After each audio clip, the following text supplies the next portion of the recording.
Welcome to Money on Tap, your personal finance headquarters. Money on Tap is where we bring out the professionals' experience and some fun in what we call three-dimensional investing, utilizing insurance, brokerage, and fee-based planning. That's what we do here on this radio show. And we look at all sides of the issues, bringing a fully independent planning perspective to the table. My name is Seth Krussman, and I'm joined here once again with John Ryder and Ben Brayshaw. Good morning, guys. Good morning, Seth. Seth, good morning. Good morning, Ben. You can reach us at 855. Ben. Good morning, Seth. Ben, can't you say hello to me this morning? I'll tell you. Good morning. Now, we work across the hall from each other, and sometimes we don't even say good morning. Here we go. Okay. All right. Oh, where were we? Oh, yes, the important stuff. Yeah, you can reach us at 855-226-8551 or email us at info@yourmoneyontap.com. You can also find us at Facebook, 3D Investing. And I don't see the note here, but guess what? We're at Twitter at we are. BF. Yes, we are, John. Maybe you're not. Are you doing lots of twittering? Are you doing lots of twittering? I think Seth tweets. He's a tweeter. He's a tweeter. I tweet. I tweet, folks. I'm separating myself from the pack here today, folks. That's what I do at Twitter. You can reach us there at BFG. I don't have a Twitter. _ LLC. Now, you've completely interrupted where I was going with this show today. So I guess as a professional, Seth, carry on. Carry on, Seth. Actually, I enjoyed that. We're going to be talking today about a trend that, you know, what we're seeing a lot more often than not. And it's in fact, it's Americans that are at the typical retirement age, but they're working longer and longer. And there's a lot of reasons for that. And today we're going to take a look at some of them and talk about why that's happening. And hopefully you get some things to think about, if retirement's getting closer for you. But before we get into that topic, we're going to talk about money in the news.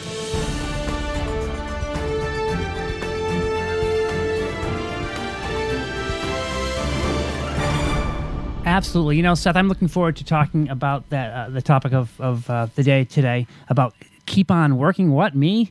It's interesting because my grandfather, I remember him working for Electric Boat many, many years ago. And he retired fairly young, and I can't imagine he would be thinking about retiring, at age 70, 72, as some people do today. And not that there's anything wrong with that at all, but that was for him just a foreign concept. They worked for so many years hard. So we're going to enjoy talking about that topic today. But something that would similarly shock my grandfather would be this next story here about a $2 million dinner that you can get if you have the money for it. Believe it or not, guys, this is a story out of Russia. There's a Russian diamond mining group that just announced the perfect way to spend all that pesky cash at once. A stupidly lavish package it's touting as the world's most expensive dining experience. So this is an 18-course meal facilitated by World of Diamonds. Must be a diamond mining group there in Russia. It will take place at Singapore Restaurant. It's located atop the Marina Bay Sands Luxury Hotel. But first, the hideously overprivileged table of two has to get there. According to Forbes, that involves a 45-minute helicopter ride over scenic Singapore, followed by a chauffeured Rolls-Royce drive and a private luxury cruise. The private rooftop dining area will be blanketed in 10,000 fresh roses because the impeccably pedicured feet of the ultra-wealthy must never actually touch the floor. I didn't think the roses were that fresh when I went. Yeah.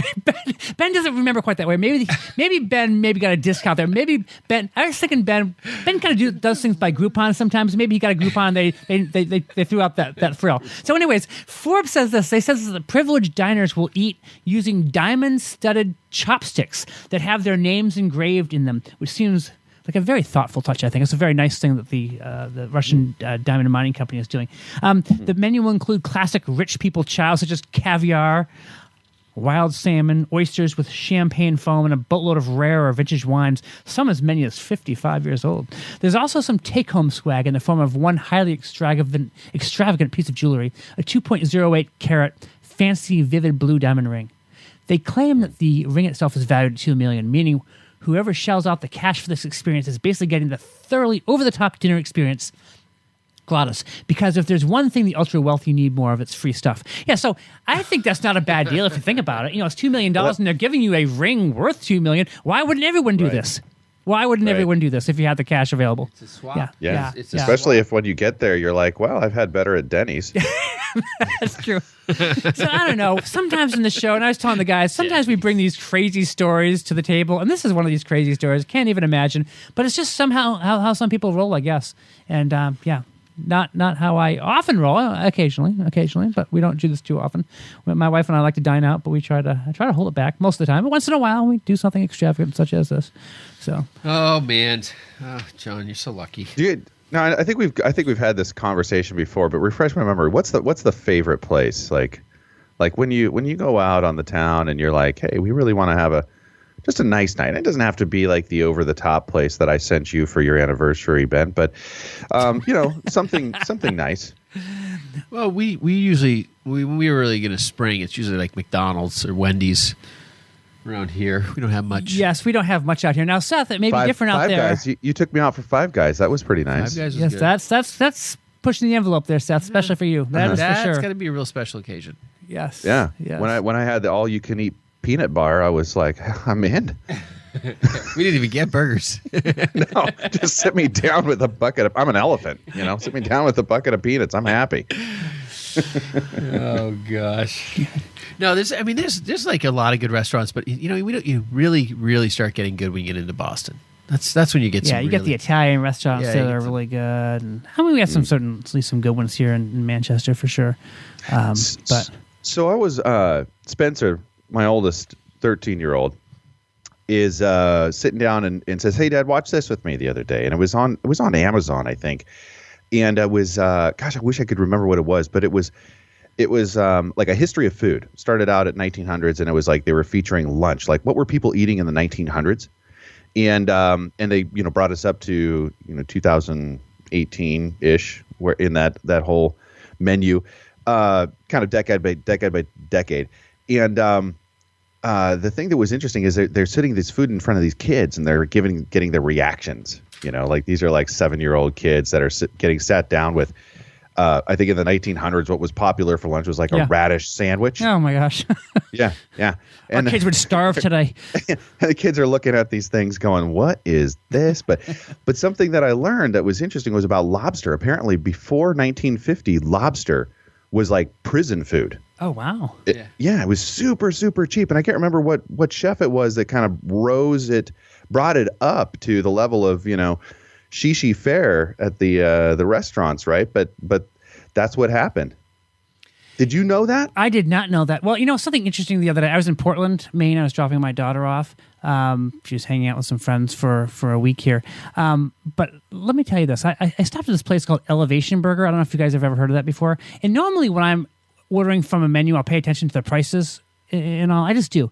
This time I didn't, and I just want to give me a cheeseburger, give me a fry, and a water from the case there.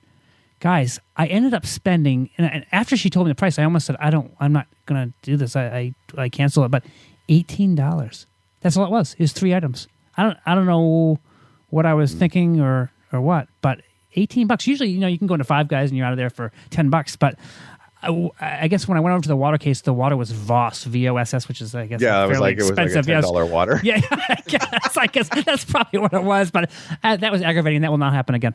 So the prices were elevated as far as I was concerned at Elevation Burger. Yeah. Yes. Remember the time we went to Seth? We went to Whole Foods at one time, and you went and picked up this bag of cherries, and it was like $18 or $20. Yeah, it was like $20. I don't feel so bad now. I don't feel so bad. I got a whole meal. I was like, what happened to the? Why is the register saying it's like $60, $70? Well, they always call Whole Foods whole paycheck, So. Oh my gosh. Yeah. Maybe it's going down with Amazon's purchase. Yeah. So. Well, let's talk about that. Speaking of Amazon, Okay. Amazon. Why aren't they in the Dow? Why not? It's interesting because we have seen companies come in and out of the Dow over the years, but we've certainly seen some large companies out there that are no longer in there. And you wonder, how in the world does it happen that they're not in there anymore? I mean, the Dow Jones, which is the most acclaimed index that people follow. Yeah, 30 we stocks. live and breathe on whether the Dow is up or down. It's only 30 stocks, U.S. domestic, and we've got companies like Amazon who aren't in there, and GE, who's been there for 110 years, was just kicked out.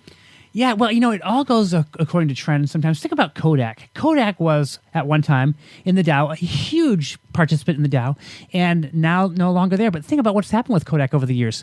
How often, Ben, are you going to? Are you getting? I use my Polaroid every day. Yeah, every day I use that Polaroid. So how often do you send off for pictures anymore? Think about that. I don't know. When I was a kid, we'd send off. We'd get something from Clark Color Labs or whatever, and we'd send off the roll that we did, and we had no idea that 110 roll, we had no idea how it turned out. Then you get it back and you realize that out of the 24 pictures that you had, that 22 of them were blurry and maybe 2 of them worked. It's really the case how it was. And nowadays, that's just not the case. It's just not done that way anymore. I took 40 pictures, Mom, for you. Like my kids will be like, click, click, click, click. Mm-hmm. Oh, I know. It's a whole different deal. If you're wanting to see what 110 pictures look like, you can go to yourmoneyontap.com and you'll see a couple of pictures of Ben and John and myself there. That's the last roll of 110 we had, folks. We put them on our website. Isn't that bad, huh? Oh, man. That's funny. But, when you think about it, you think about, the Dow being, GE being kicked out of the Dow and Amazon and like Berkshire Hathaway and all these big companies and why they're not in there. It's just pretty crazy that they're, how the mechanism works and some of that stuff. And if you're ever interested in that, if anyone's listening is interested in that, wants to give us a call, I'll be happy to kind of chat through that structure. But it is an interesting dynamic of why they don't get in. Yeah, so the fact is, Berkshire Hathaway is at $287,000. Can you imagine if Berkshire Hathaway was inside of the Dow, what that would do? In fact, there's an analyst who actually runs the Dow S&P 500 indices, and he says that if the Berkshire Hathaway stock was in the Dow, it would actually, even if every other stock went to zero, the Dow could still be up. So it's basically just showing that it would have too much influence if you have a stock like that. The Dow's up again today. Yeah, again. But I lost all my money. Yeah. Everyone's gone bankrupt. So to get in the Dow, you got to be good, but not too good. Yeah, and so what we're finding as we're looking at this is the fact that being in the Dow is kind of a very seasonal type of thing. So if the company is on its way up and it's not too influential, for instance, we're seeing in the news here that GE obviously just kicked out of the Dow, but it's being replaced by what company? Walgreens. And, GE was in the Dow for 110 years. And here we are in our lifetime seeing it being pulled out. And actually, interestingly enough, that GE last year was the worst performing stock in the Dow, losing almost half of its value. And this year is down by another 26%. Well, I think moving Walgreens and the pharma world and so forth for all the aging population of America and how that's going to impact our economy, I think it's probably more relevant to have more pharmaceutical background. I think Walgreens is a good fit actually because of the volume. I think it's a strong company too. So I think it's actually a good choice. The pharma world is out and the pharma world is in. No, but even different companies that were in the Dow years ago were ones that were coal companies and that kind of thing. Even the farming companies and food distribution companies, it has changed how things have been. So very interesting. We're going to take a quick break at Money on Tap. We'll be right back.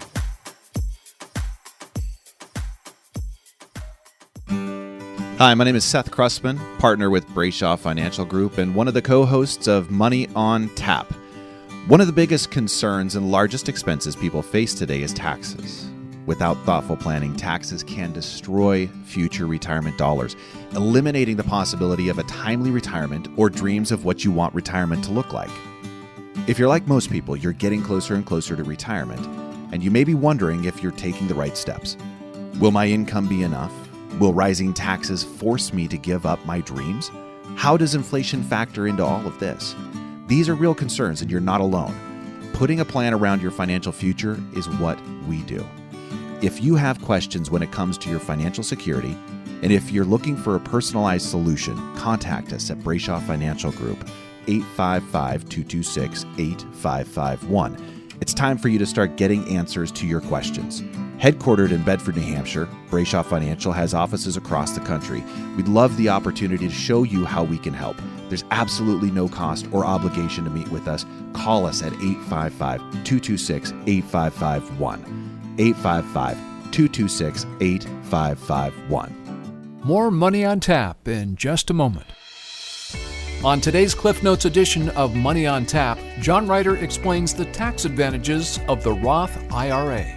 A Roth IRA is really a special retirement account that you can fund with post-tax income, so you can't deduct those contributions that you make into it. But once you have done this, all future withdrawals that you take from that Roth IRA are tax-free. That's a big point, because if you think about it, there are regular IRAs you can participate in. We call them traditional IRAs, and you're able to put so much money into those every year, but you get a tax break for doing that. So that sounds really good. And you might say, well, why would you ever recommend a Roth IRA when I can actually get a tax break for putting the money in now? Well, if you want a tax break later on, and that's what we're talking about here, a Roth IRA can be a very valuable tool for you to have. So understand, no upfront tax deduction for Roth IRA contributions, as there is with a traditional. But on the other hand, Roth distributions are tax-free when you follow the rules. And because every penny that you stash into a Roth IRA is your money, it's not a tax-subsidized gift from Uncle Sam, you can tap your contributions anytime, tax-free and penalty-free. Thanks for joining us for this Cliff Notes edition of Money on Tap, with great tips from the pros in three-dimensional investing, utilizing insurance, brokerage, and fee-based planning. Now here's more Money on Tap with Seth, Ben, and John.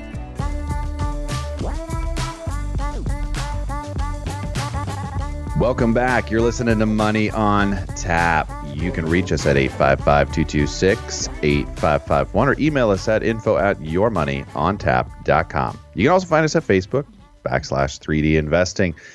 Today, we are discussing a topic that may not be a huge favorite for our listeners, but it might be really nice to hear what some people are doing.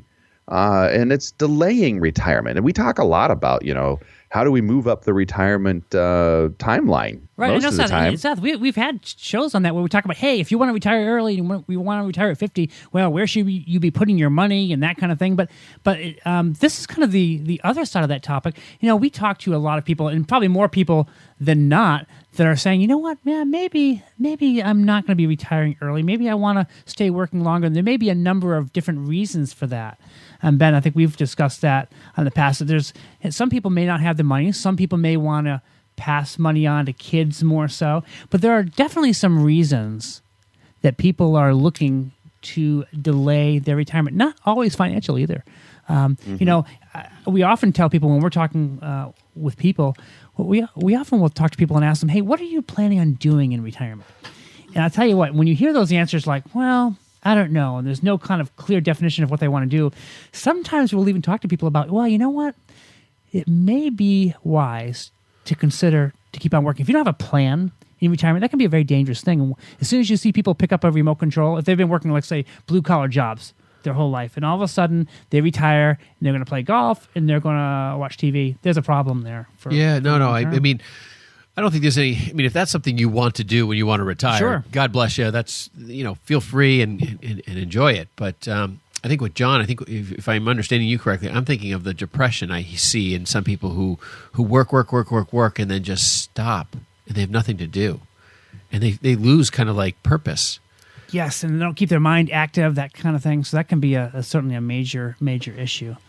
But I mean, I think there's a lot of our population. I think part of our conversation or our show today is a lot of the population today that says, I've helped my children. I put them through college.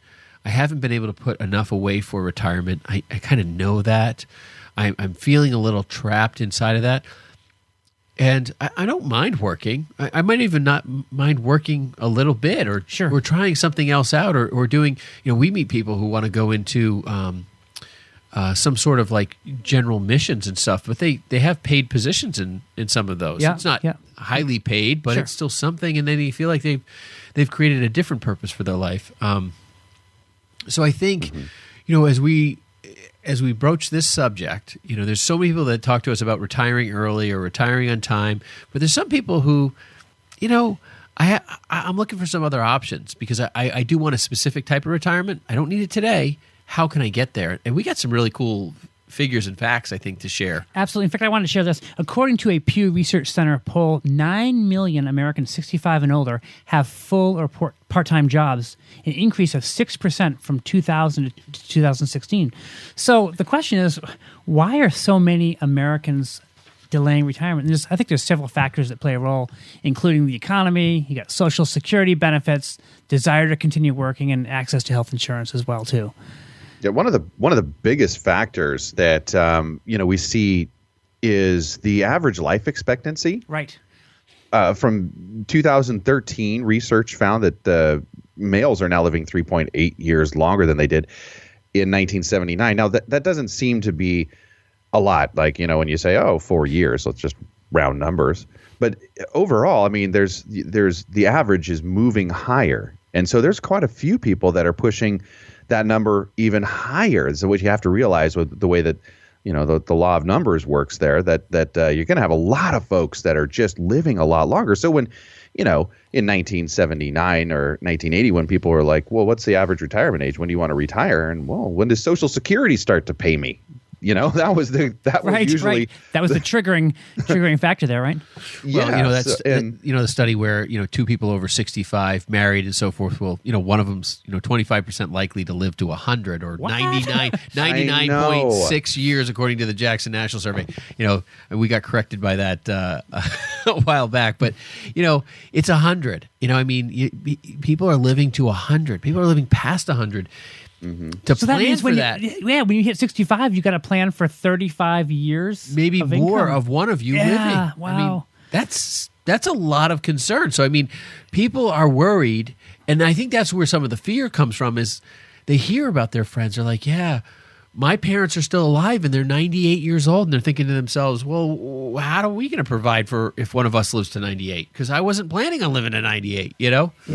Mm-hmm. Well, let's kind of go through some of these, some different reasons here that people are actually delaying retirement. One of them, and I think it's very interesting because we haven't necessarily seen this right now, but maybe a few years ago we could talk about 2008. But an economic rough patch, meaning that let's say that you're very close to retirement. Let's say that you're at your traditional 65 years of retirement, and you say you meet with your planner and you're going to retire at 65. All of a sudden, the market tanks, and you have your money in equities, and all of a sudden the $500,000 that you had to retire on, all of a sudden you have $300,000 because the market corrected, and you had a huge correction there.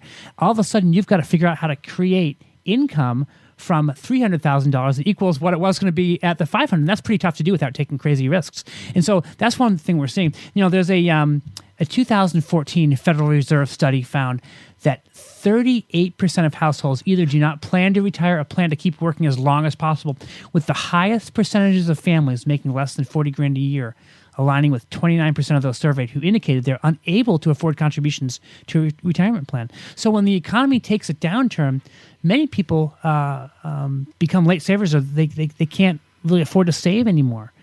And so it used to be that many people had the pensions. Remember, Ben, Seth, we've been talking about pensions for years here, where people had a pension and they knew that they could retire with that pension. Well, nowadays things have changed because we don't have pensions around anymore, or very few. It's amazing how people come to our office and say, well, I wish I had a pension like my parents. Yeah. There's things like that happen. And the parents might have complained, well, I got a pension, but you know what? It's not going up very much. And, and their cost of living would go up and their pension would stay the same. So there's kind of pluses on both sides of that.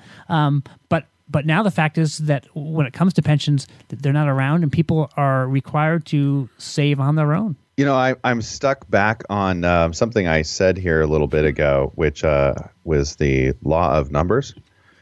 I don't know if you remember me talking about that. Which law, Seth? It was like 5 minutes ago, you guys. You got to remember that I said law of numbers, right? My dementia's kicking in, I don't remember. Insert something completely different. Law of averages, folks. That's the way what I meant to say. Anyways, you're right. We you know what? There's a lot to take a look at here, and I think we're going to get into some experiences that we've had recently. But I think one of the things that's interesting, now this can be regionally focused. I know that there's a lot of things that are very similar in our demographics here in the Northeast and the Northwest. Believe it or not, you guys have a lot of technology, which pushes the needle.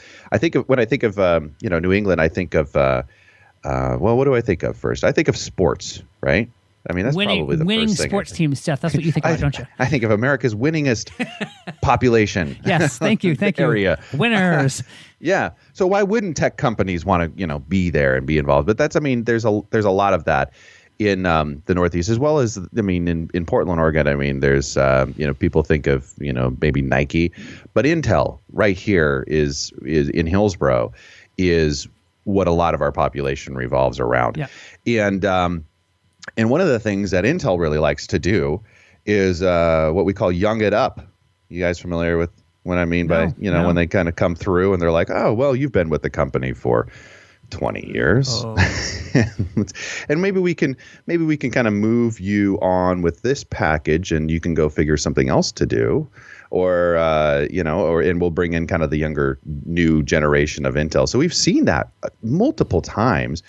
But those people that are coming out of these retirement packages, one of the things that I've recognized as a trend is a lot of them going back into places that are either a ministry, like you mentioned before, and they've kind of coined this term rewirement. Have you ever heard that? I have not heard that either, Seth.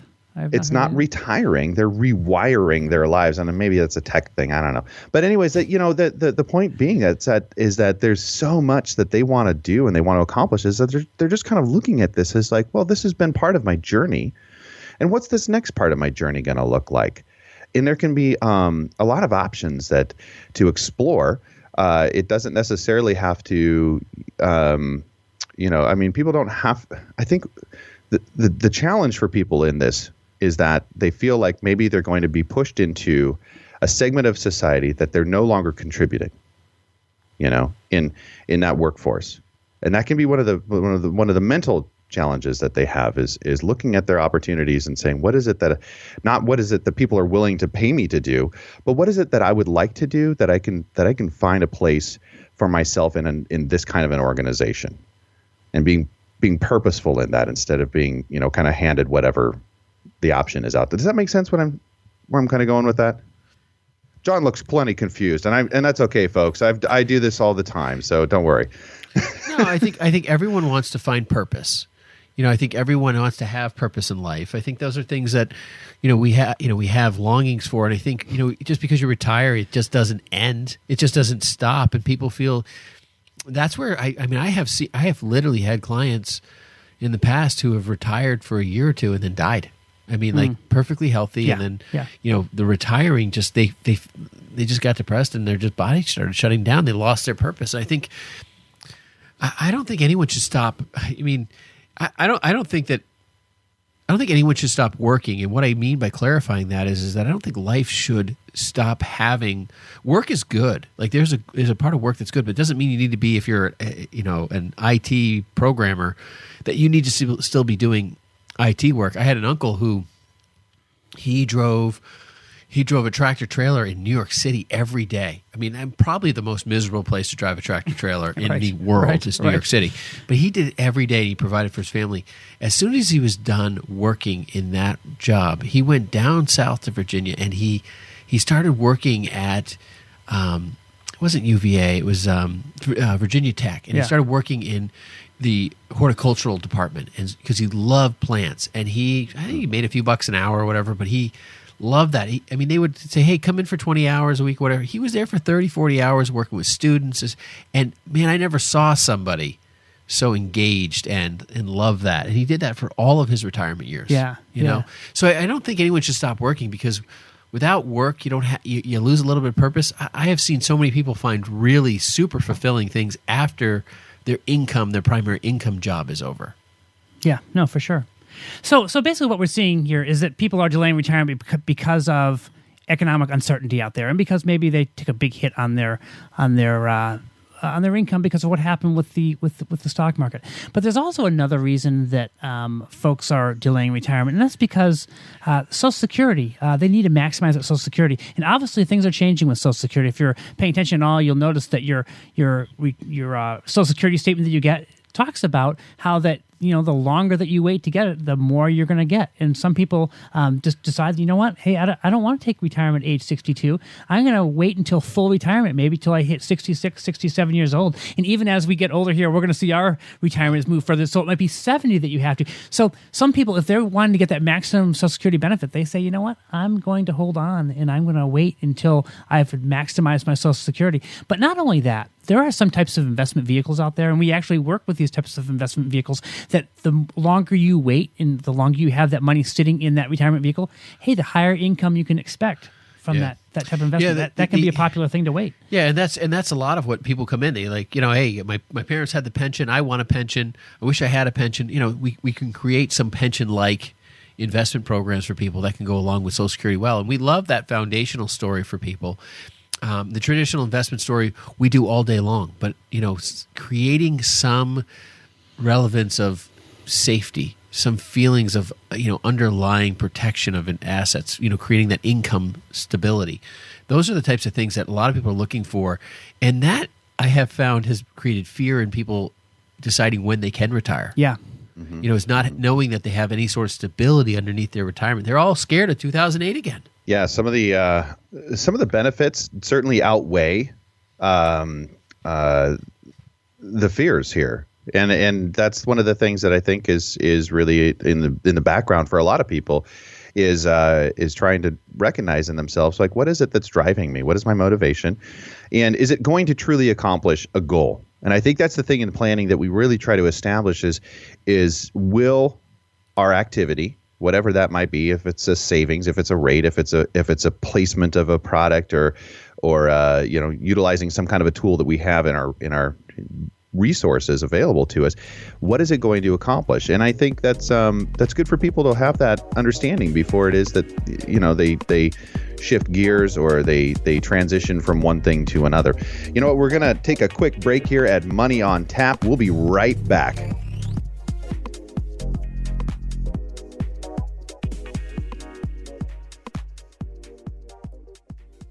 Hi, my name is Ben Brayshaw, one of the co-hosts of Money on Tap.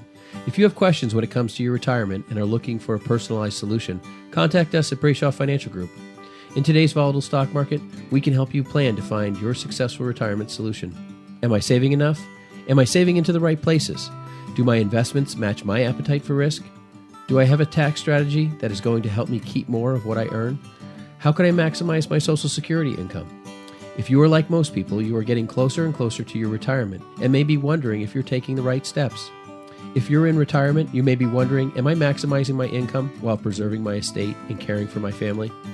We talk about all things financial in what we call three-dimensional investing, putting a plan around your financial future. If you feel that now is the time to start getting the answers to some of these questions for your own situation, give us a call at Brayshaw Financial Group at 855-226-8551. Headquartered in Bedford, New Hampshire, we have offices throughout New England and across the country. We would love the opportunity to show you how we can help. There's absolutely no cost or obligation just to meet with us, and we welcome you to our office. Call us at 855-226-8551. More Money on Tap in just a moment. On today's Cliff Notes edition of Money on Tap, John Ryder and Ben Brayshaw help us consider our investments in light of the demographic shift between baby boomers and millennials and the economic change that is certain to come. We have people that are looking for guidance out there for, hey, how should I have my portfolio set? How should I have my allocations and all that? So, Ben, let's talk a little bit about what we talk with when people come into our office about ways in which they should perhaps structure their portfolio. What kind of things should we be looking at? John, we talk about everything under the sun. I mean, there's not really anything we don't handle for the most part in the investment world.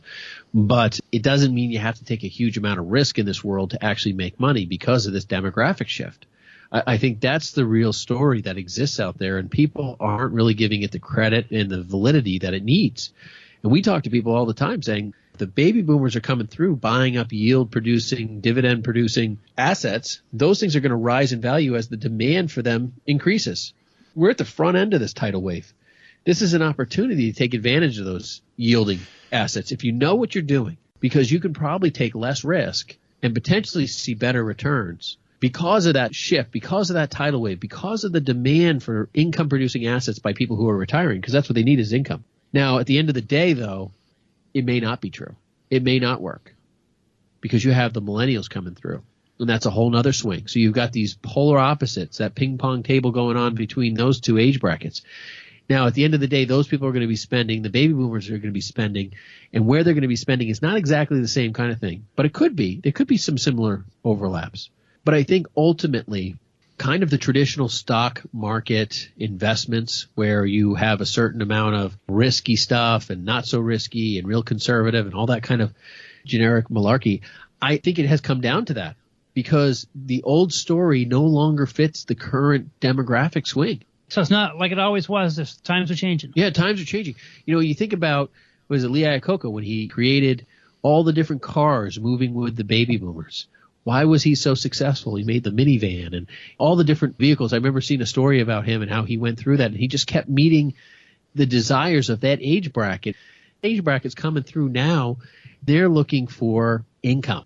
That's one of the things why the bond world, the annuity world, the dividend stock world, the low-risk portfolios are so attractive because they want that station wagon. Now, how they invest and who does what and where they put their money and how they use it, hey, that's all to each person's needs and concerns. But I think if you're not taking that scenario into play, you're going to miss the whole cart. And it's going to literally walk right by you and maybe trample you in the marketplace. Thanks for joining us for this Cliff Notes edition of Money on Tap, with great tips from the pros in three-dimensional investing, utilizing insurance, brokerage, and fee-based planning. Now here's more Money on Tap with Seth, Ben, and John.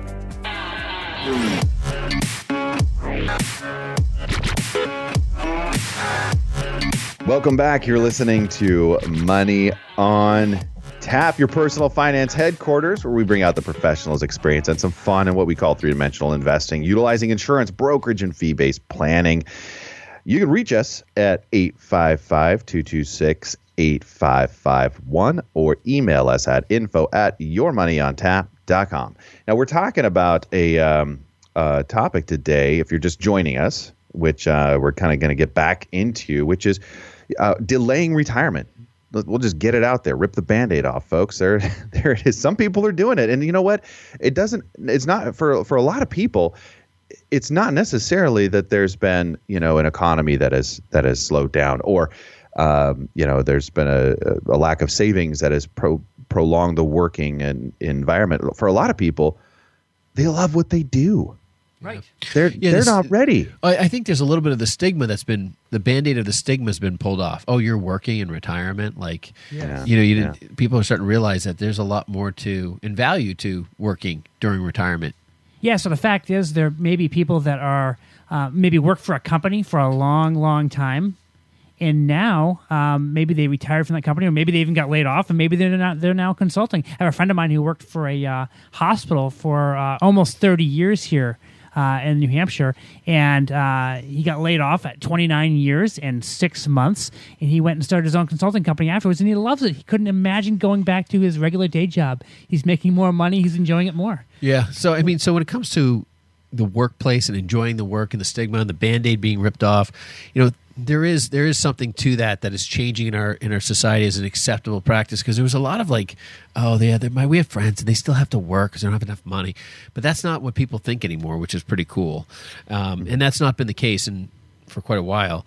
But that number four, that healthcare costs are just crazy, and we're seeing. In fact, we had some stats on that when it came to the absolute numbers, the crazy numbers as far as rising healthcare costs are concerned.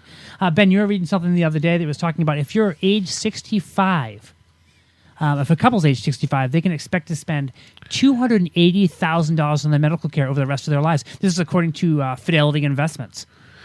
Yeah, so basically, when you think about saying I need about $300,000 just out of my own pocket for healthcare costs. Yeah, that's a lot of money. That's a lot of money that a lot of people aren't even expecting, especially when the following Vanguard research says that in 2016, people aged 65 and older, their 401k plan account balance average was $196,000. The median account balance was below half of that, which was like $60,000. Yeah, so in that case, that's just a lack of savings that folks have. Yeah, that's so you're talking about you're going to need some significant return to deal with not only just the retirement demand, but also all of the health costs that you're going to be flying around that side too. So Ben, I recently ran across an article that was entitled "More than half of 60-somethings say they're delaying retirement." Catch this: in 1996.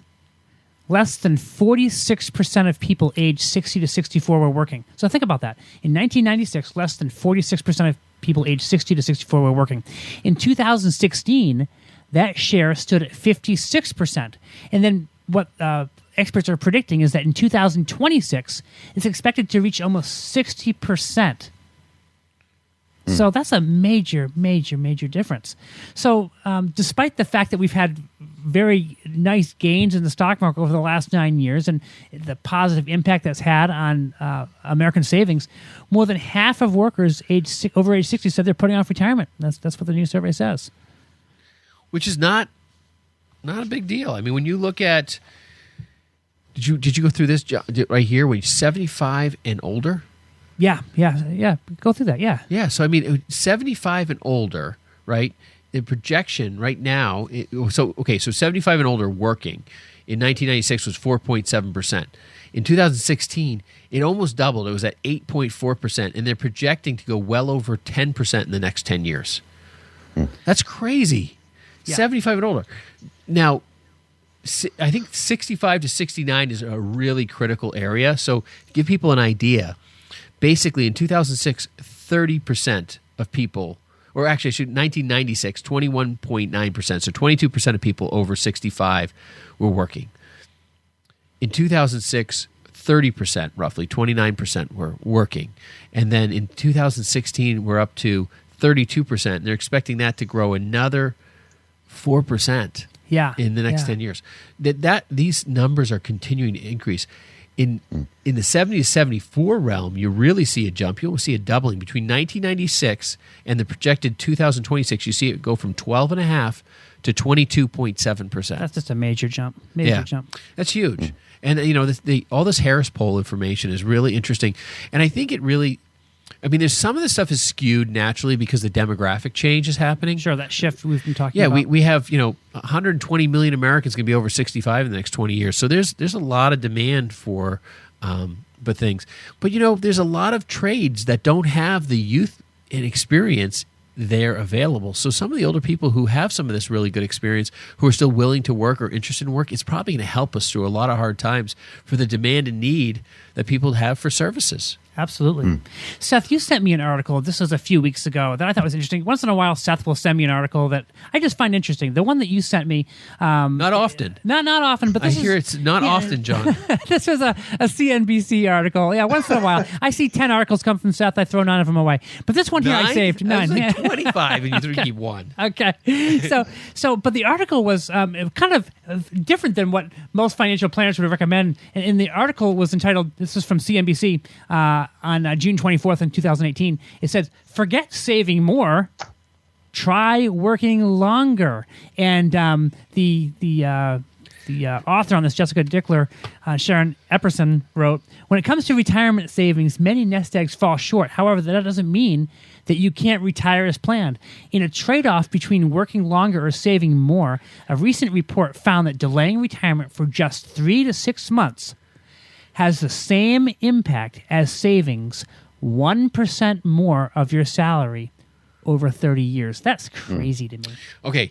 Say that again. Yeah, no, I know. Yeah. So, but what does that mean? What does that look like? Yeah, so delaying your retirement for 3 to 6 months. Yeah, just working a little bit longer. Is the same as basically saving 1% more a year over 30 years. Wow. That's a lot. Now, but there's a big black hole in this statement, right? This is assuming that you have saved enough to retire 3 to 6 months post the date you were going to retire. Yes. Right? Because because otherwise you got to keep. And that's why I sent it to you. I'm just trying to make sure you're on your toes there, Staying John. awake. But it is interesting though. But it gives a good point that you're really going to emphasize, the strength, because when I first got in the business, someone said to me in the planning realm, they said, it's the first 5 years of retirement that are the most crucial in someone's retirement plan success. Yeah. And I thought that was really interesting because as you break that statement down, okay, if the market starts tanking right after you retire, okay, if you had a 2008, you retired in 2007 and 2008 hits and you lose 30, 40% of your money, well, maybe you can go back to work. But after that first 5 years, right, you become less employable. Sure, less marketable. Who's hiring someone at 72 years old, right? Less able. Yeah. Less, like getting up early. I hurt from yesterday. There's a lot of like things pushing back on you from having a recovery session. So those first 5 years of success are really, really important because that carries you on a long way. You can't be out of work for 10 or 15 years anymore and, go back. No, whole different work. deal. Yeah, it's a whole different deal. So those are really, really important scenarios. And as you break down all the different woes, like I'm working with one woman right now. She sent me her pension information, and she's getting a buyout offer from the pension company. Yep. And I was showing it to you, John, because the payout is really very, very strong. Yeah. And what was it, 7.5% or so? 7.7% is the projected payout.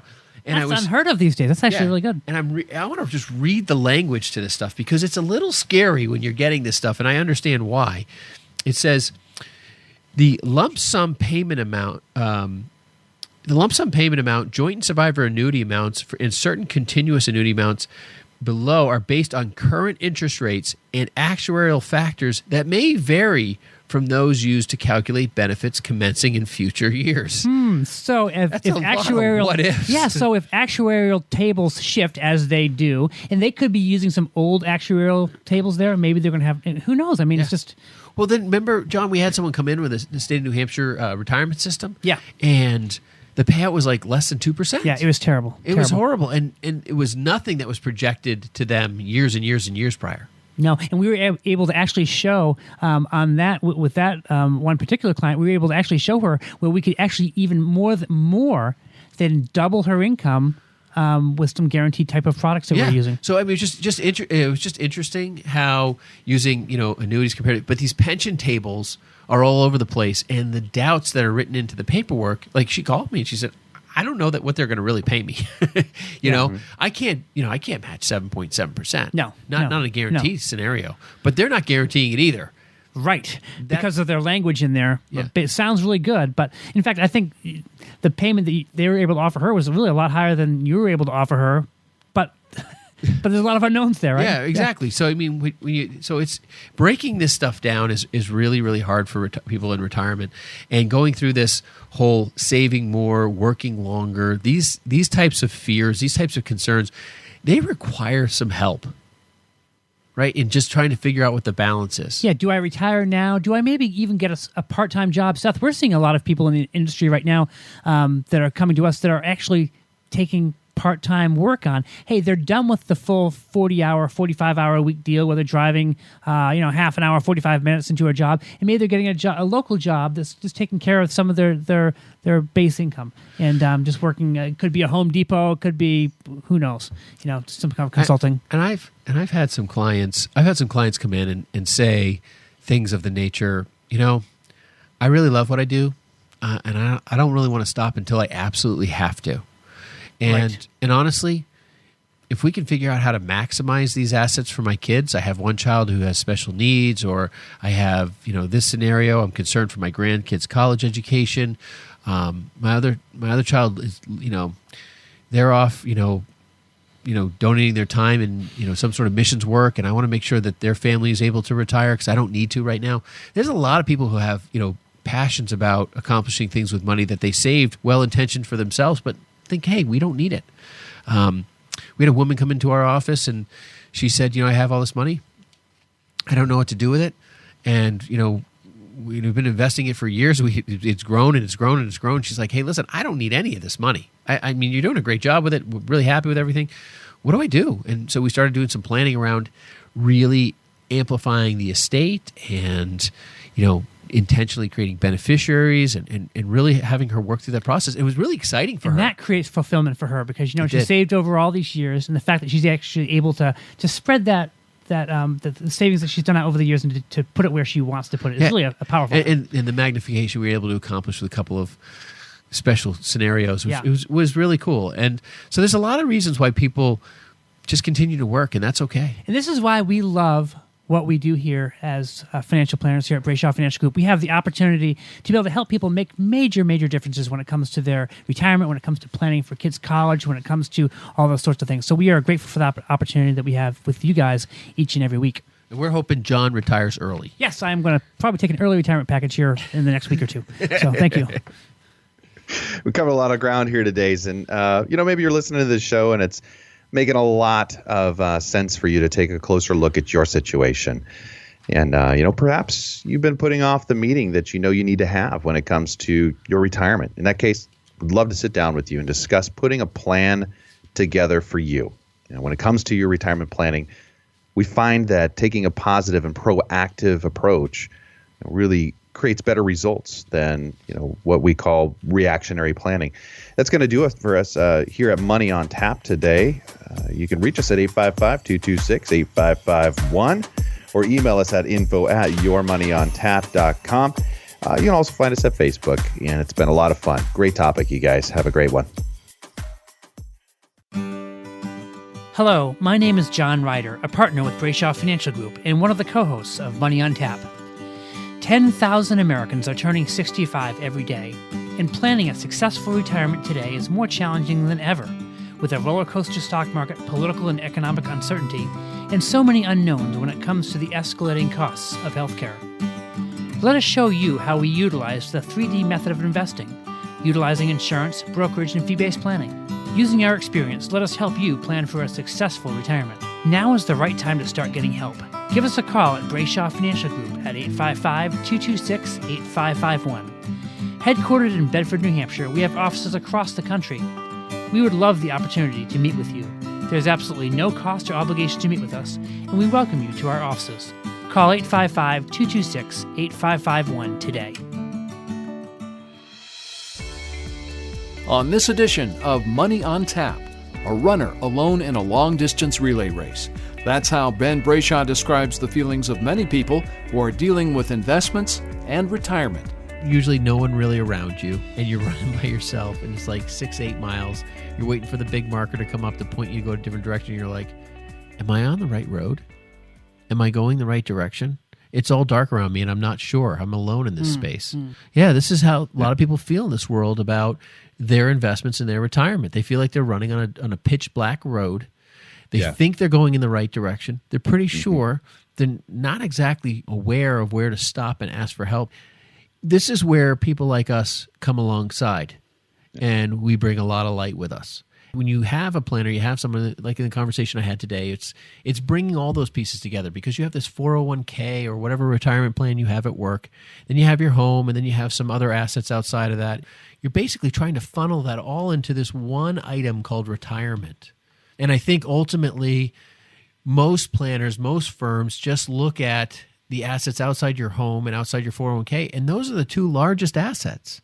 Sure. So how can you really do planning when all you're looking at is just a small picture of what's really going on? And we have to have a holistic viewpoint, and we need to really break in to getting you to have a successful retirement event, whether it's at 35, whether it's at 45, 55, or 65, whatever that time period is.